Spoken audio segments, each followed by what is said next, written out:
बताने रहे थे इसमें कि हमारी इस पृथ्वी पर दो जातियां हैं, एक नर और एक मादा। तो नर और मादा के जो ऑर्गन्स हैं, जो रिप्रोडक्टिव ऑर्गन्स हैं, वो दोनों के अंग जो है अलग अलग हैं। अपने जैसा संतान पैदा करना क्या कहलाता है? प्रजनन। अपने जैसा का मतलब ये हुआ कि अगर वो मानव है तो उससे मानव पैदा हो, घोड़ा पैदा ना हो जाए, अगर बिल्ली है तो उससे बिल्ली पैदा हो, कोई चूहा पैदा ना हो जाए, है ना। तो अपने जैसा संतान पैदा करना कहलाता है प्रजनन। और प्रजनन जो होता है वो दो तरह से होता है, एक होता है एसेक्सुअल रिप्रोडक्शन और दूसरा होता है सेक्सुअल रिप्रोडक्शन।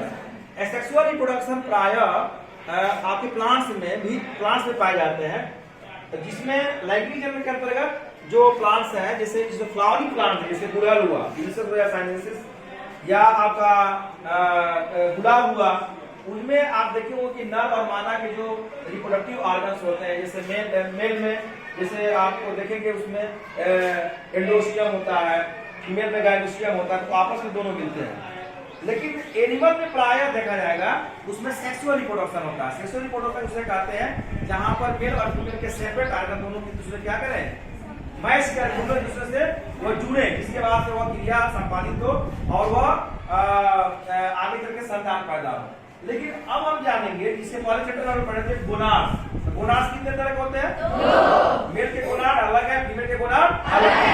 तो मेल के गोनाड का नाम है टेस्टिस, जो कहाँ पाया जाता है? बॉडी कैविटी से बाहर, हैंगिंग बिटवीन टू थाई, दोनों जंघों के बीच में रहते हैं। और वह बॉडी कैविटी से बाहर क्यों रहता है? वह टेम्परेचर को मेंटेन कीजिए। जो स्पर्म जिस टेम्परेचर पे बनते हैं, हमारे बॉडी का टेम्परेचर कितना होता है? उस टेम्परेचर को नहीं बनते हैं, उसका टेम्परेचर कुछ लो चाहिए। तो बताएगा तो उसके अंदर बहुत सारे मसल होते हैं, डार्टोज मसल, क्रिस्टल मसल, और वह क्या होता है कि दो तरह से काम होता है। आपके ट्विटर में वह टेस्टिस जो होता है जाकर के हमारी बॉडी कैविटी यानी पेल्विक कैविटी से क्या होता है, चिपक जाता है, जिसको एक्स्ट्रा उसको टेम्परेचर मिल जाता है। तो टेस्टिस और ओवरी, अंडाशय, अंडाशय कहाँ होते हैं? बॉडी कैविटी के अंदर होते हैं। और इसमें जो अंडे बनने होते हैं फीमेल के केस में, वह अंडे माँ के गर्भ में रहने पर ही उस गर्भ के पेट में उसके ओवरी में क्या कहते हैं, वह बन जाते हैं। अब जो दुनिया में पैदा जब लड़की होती है तो प्रत्येक माँ अंडों की संख्या कम होती है ना। अंडों की संख्या नहीं बनती है, अंडे क्या होते हैं, वह कम होते हैं, एक निकलते रहते हैं प्रत्येक माँ। तो इससे निकलने वाले जो संरचना है उसको कहा जाता है गैमिट, यानी हिंदी में कहते हैं युग्मक। तो युग्मक भी दो तरह से हो गए, एक नर युग्मक और एक मादा युग्मक, यानी मेल गैमिट और फीमेल गैमिट। तो मेल गैमिट से निकलने वाले जो है उसको कहते हैं शुक्राणु, यानी स्पर्म। तो स्पर्म जब निकलेगा, क्योंकि गैमिट जो प्रोसेस है उसको एक टर्म दिया जाता है गैमिटोजेनेसिस। क्या बोलते हैं? गैमिटोजेनेसिस। तो मेल के केस में जो गैमिट निकल रहा है वह स्पर्म है, इसलिए इसको कहा जाता है स्पर्मेटोजेनेसिस। क्या बोलते हैं? स्पर्मेटोजेनेसिस। और फीमेल के केस में जो आपका युग्मक है उसका नाम है ओवम, और ओवम के निकलने की क्रिया को कहते हैं हम लोग ओजेनेसिस। क्या बोलते हैं? ओजेनेसिस। तो गैमिटोजेनेसिस दो तरह से हुआ, मेल के केस में स्पर्मेटोजेनेसिस, फीमेल के केस में ओजेनेसिस। मेल के केस में जो गैमिट निकलते हैं वह एक निश्चित अवस्था हो जाती है जिसको एडोलेसेंस बोलते हैं, यानी 13 साल, 14 साल, 15 साल, 16 साल के एज में वो निकलना प्रारंभ होता है। फीमेल के केस में जो अंडे हैं, जब लड़की मेच्योर होती है, किशोर अवस्था में आती है, 13 साल 14 साल उसी तरह से निकलता रहता है। लेकिन यह एक ऐसी स्थिति आ जाती है जिसके बाद से यह जेनेसिस क्रिया बंद हो जाती है फीमेल के केस में।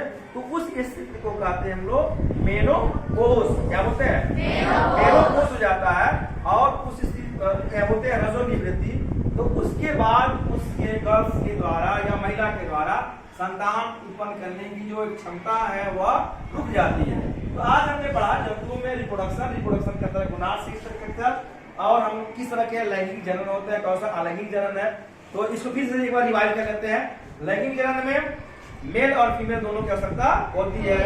जनरली किसमें पाया जाता है? एनिमल में, फ्लावर में भी पाया जाता है, प्लांट्स में भी, लेकिन उसमें बहुत कम है। और अलैंगिक जनन उसे कहते हैं जिसमें मेल और फीमेल के दोनों रिप्रोडक्टिव ऑर्गन भाग नहीं लेते हैं, उनकी आवश्यकता नहीं होती। जैसे गन्ना है, तो गन्ने को हम काट दिए, और जाकर किसी उसको रोप दिए तो नया पौधा क्या होता है, बन जाता है। और उसी तरह से अगर आप देख लें कि आपका जैसे आपका गुलाब है, गुलाब की टहनी को काट दिए, ग्राफ्टिंग कर दिए, नया पौधा बन जाता है। तो क्या उसके मेल और फीमेल के जो पार्ट्स हैं भाग लिए? नहीं। यानी पौधे किसी अन्य जड़ से, तना से, पत्ती से नया पौधा बन जाए, जिससे ब्रायोफाइलम है उसकी पत्ती से नया पौधा बन जाता है। तो ऐसे जन्म को हम लोग कहते हैं अलैंगिक जन्म, यानी वह मेल और फीमेल के जो रिप्रोडक्टिव ऑर्गन है, जन्मांग है, वह उनको भाग लेने की आवश्यकता इसमें नहीं है।